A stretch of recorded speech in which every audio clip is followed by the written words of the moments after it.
Bom dia aos diretores associados da CDL Mossoró, empresários, meus amigos e minhas amigas.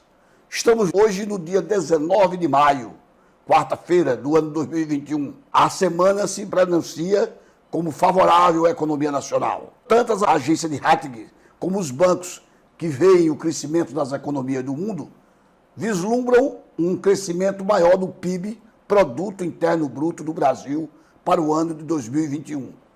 Já há perspectiva, mesmo estando em plena pandemia, Covid-19, economia em retração em função disso e das incertezas governamentais do dia a dia, até porque Judiciário, Parlamento e o Executivo Federal estão falando linguagens diferenciadas e confundindo muitas vezes a investidores internacionais desejosos de colocar as suas economias no fabuloso patrimônio brasileiro que nós temos a oferecer de commodities, da agroindústria, de minério de ferro e de tantas outras especiarias. Mesmo assim, já se fala num PIB de 3% anualizado de janeiro a dezembro deste ano no Brasil, o que é muito bom. Depois da pandemia, nunca se pensou que pudesse chegar a 3,2% o crescimento do PIB no ano de 2021, até pela crueldade da pandemia, que prolonga-se já há 15 meses ininterruptamente no Brasil e no mundo, mas com consequências funestas para o Brasil, onde já morreram 440 mil pessoas pela pandemia e temos quase 16 milhões de pessoas infectadas, embora a vacina e a medicina e a ciência estejam a resgatar milhões dessas vidas que voltam a conviver conosco. Mas lares devastados pelo medo, pela incerteza, intranquilidade e principalmente pelo luto dos que se foram pela doença.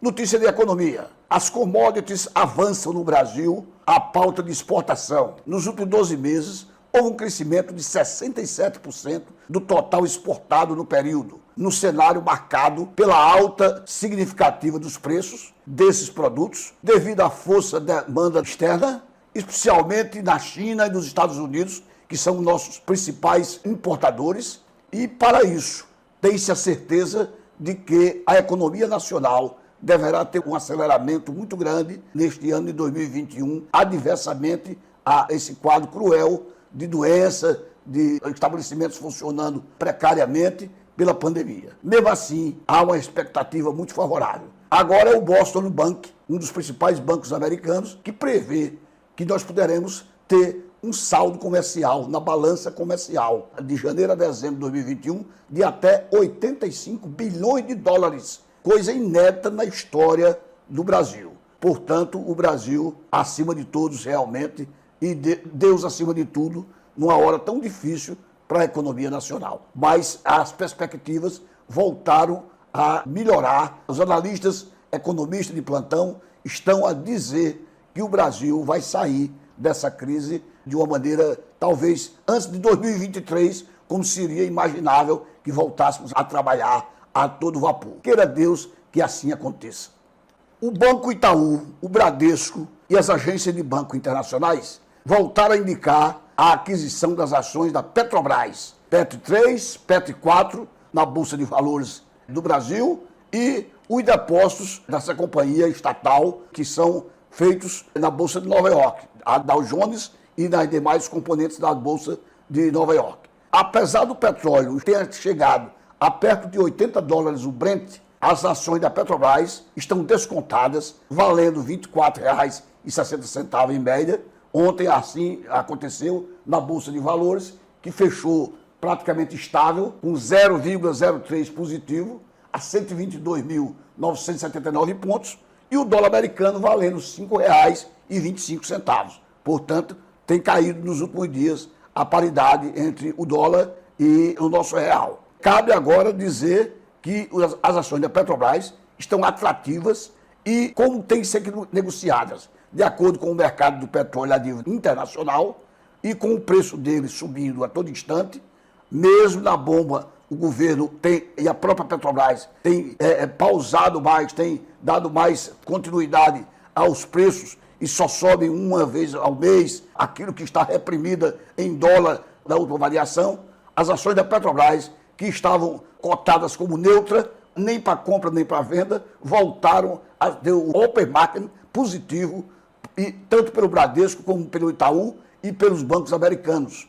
A China, o Japão, a própria Índia, a Ásia como um todo, a Europa, principalmente França, Alemanha, Itália e o Reino Unido, todos eles têm investimentos, ou no Brasil ou nos Estados Unidos, com ações da Petrobras, que já foi a terceira maior petroleira do mundo, depois do Lava Jato, sofreu uma crise de identidade muito forte, negativamente, tanto no exterior quanto no Brasil, cujas consequências não precisa falar, porque todos nós já conhecemos, mas ela volta a se valorizar. E o preço-alvo da Petro 4 também, para o final do ano, passou de R$ 28 para R$ 35 no Brasil, a expectativa da Petro 4, que é a ação preferencial da Petrobras.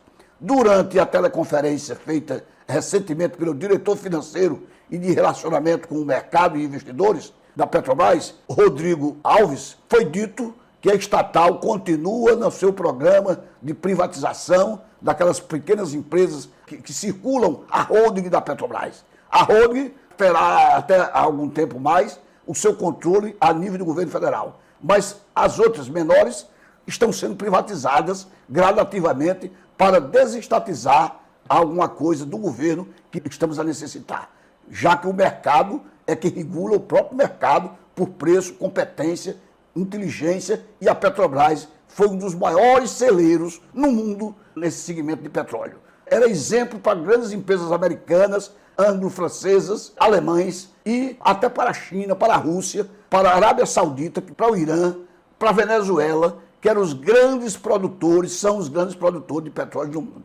Nós estávamos cotados com o pessoal da Petrobras, administrativo, diretivo, engenheiros, topógrafos, enfim, técnicos em geral, era o que existia de melhor em todo o planeta. Esperamos nós que a Petrobras ressuscite e nos dê essa nova alegria de ser o quinto maior produtor de petróleo do mundo, com a sétima condição de exportar mundo afora. Petróleo, derivados, porque o Brasil, já se sabe, é um mar de petróleo, em terra e principalmente circundando a nossa costa marítima.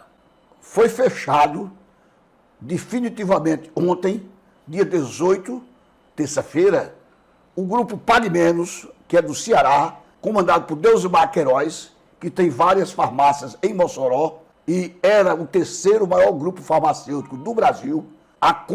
O grupo Pague Menos comprou por 700 milhões de reais, comprou a Extra Farma, que também tem muitas farmácias aqui na cidade de Mossoró, no estado do Rio Grande do Norte, e era o segundo maior grupo do Brasil em termos de farmácia, número de farmácia, unidades farmacêuticas e de vendas. Só perde agora para Drogasil. O grupo Pague Menos passa a ser, a partir de hoje, o segundo maior grupo farmacêutico do Brasil, de todo o Brasil, com a sede em Fortaleza, no Ceará, onde existe centenas de farmácias em Fortaleza e milhares de farmácias no interior do estado, eu diria assim.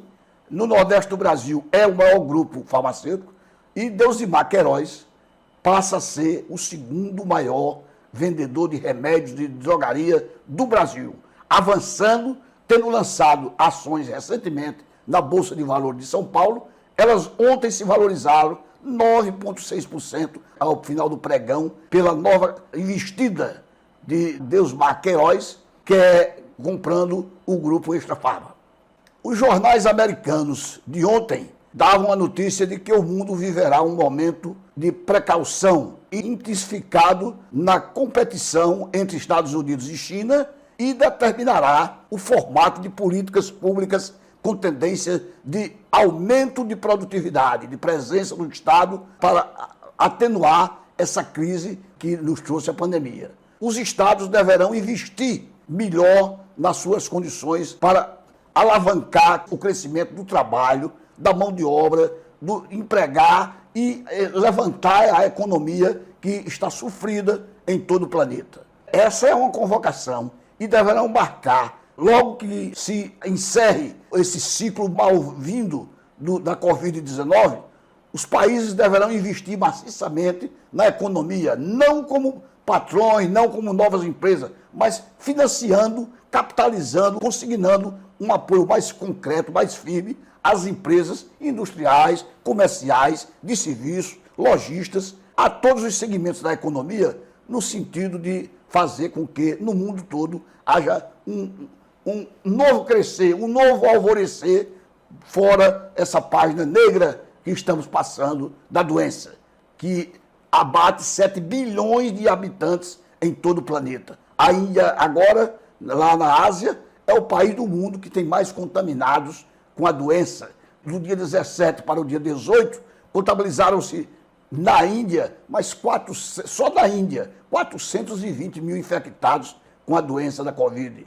Então, o período pós-pandemia verá, segundo análises feitas e trazidas no jornal de ontem dos Estados Unidos e também da repercussão na Alemanha, trará um novo know-how e talentos novos haverão de digitalizar esse momento que a economia precisa crescer. A refiguração de um quadro mundial para prosseguir nossa visão nos próximos anos. Nos Estados Unidos, democratas e republicanos advogam agora uma política comercial para a classe média, como escreveu Adam Posen, presidente do Peterson Institute of International Economics, no artigo American Self-Deleting Economy Retracted, falando sobre a retração americana na revista Foreign Affairs, de ontem, dia 18. Na prática, afirma ele que são pessoas e os dirigentes que parecem o significado e têm que transmitir ao povo e às populações o significado de um novo ideal, de um novo lema que haverá de surgir. Segundo a publicação, a União Europeia também se prepara para essa nova realidade. Esperamos, todos nós, que a América do Sul, a América Latina como um todo e o Brasil, que é o maior país dessa região, tenha condições econômicas de alavancar esse desenvolvimento auspiciado, preparado para o planeta. O governo federal fez uma reunião ontem no Palácio do Planalto com o presidente Jair Bolsonaro e aumenta a tolerância com relação ao peso dos eixos dos caminhões, caminhonetas. Vai haver regras novas que possam fazer a remoção do nosso transporte rodoviário, que é o transporte mais forte do Brasil. O anúncio foi feito em cerimônia no Planalto, quando também lançou, nessa ocasião, um documento digital para que caminhoneiros tenham uma tolerância máxima atual de 10% e que possam ter uma tolerância máxima que passará para 12,5%. O governo federal anunciou ontem o aumento da tolerância do peso para os eixos dos caminhões e lançamentos de documentos digitais para os caminhoneiros de maior regras para a remoção desses veículos. O anúncio foi feito em uma cerimônia, o presidente Jair Bolsonaro presente, os ministros da Economia e também o ministro de Minas e Energia, o ministro dos Transportes, Paulo Guedes e Tarcísio Freitas, que é da Infraestrutura, o antigo Ministério dos Transportes. E todo o ministério reunido, já que 18 de maio, o dia de ontem, fez 4 anos daquela famosa greve dos caminhoneiros de 2017, onde parou o Brasil quase todo, ainda no governo de Michel Temer. Está no bojo dessas regras a análise de cada estado fixar, não uma alíquota, mas um fixo de quantos deve se cobrar no preço do combustível do ICMS, Imposto de Circulação e Serviços de Mercadoria. Então, nós vamos aguardar. Isso depende de aprovação do Congresso Nacional e passará, com certeza, pelas Assembleias Legislativas dos estados. Os estados não querem negociar essa mudança, porque, pelo percentual do ICMS, cada vez que os combustíveis sobem, também o ICMS é beneficiado com esse aumento. Um valor fixo faria com que os preços ficassem praticamente congelados. Mas é o início de um movimento dos caminhoneiros e o governo, no ano pré-eleitoral, sensível a essa reclamação, está atento, querendo resolver o problema. Pela regra atual, a tolerância com tal o ICMS é por percentagem. E o governo quer um valor fixo, para não haver progressão quando do aumento dos combustíveis. que afeta diretamente, nós sabemos disso, o bolso do brasileiro, já que o Brasil tem poucas vias navegáveis fluviais, o transporte marítimo, embora exista numa condição melhor no sudeste, no sul do país, mas para norte e nordeste é bem menor, e o transporte ferroviário foi praticamente desacelerado ou foi praticamente descartado, principalmente aqui na rede ferroviária do Nordeste, que cobria essa região do Nordeste do Brasil. Bom dia a todos, até a próxima semana, quando voltaremos com o novo podcast. Esse é o número 17, do dia 19 de maio de 2021. Obrigado.